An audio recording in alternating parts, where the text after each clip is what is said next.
Manish Raxon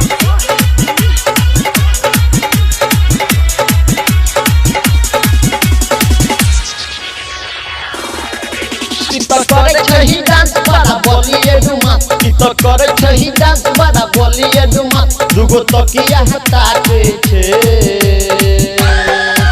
हई छौरी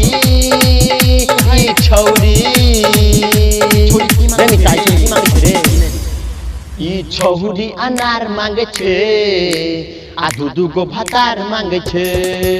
ई छौरी अनार मांगे छे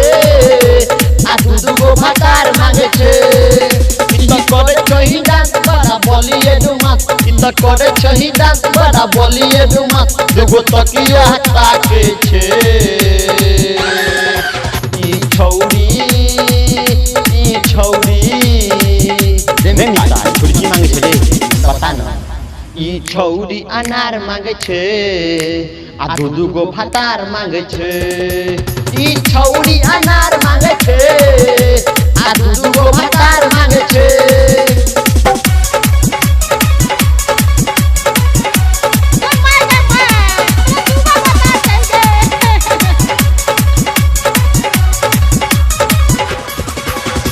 DJ Manish Raxon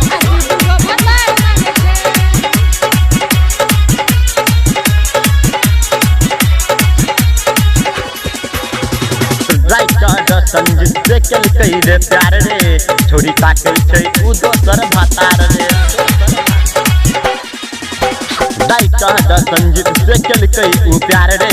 छोरी ताकई छै ही दोसर भातार रे बात बुझेबै छै हमरा ई छौरी बात बुझाबै छै हमरा ई छौरी दोके ई रुपया झापै छै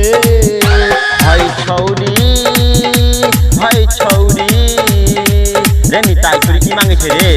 बता न हमरो रे ई छौरी अनार मांगे छे आ दुगो भातार मांगे छे ई छौरी अनार मांगे छे आ दुगो भातार मांगे छे बुझली रे मिता।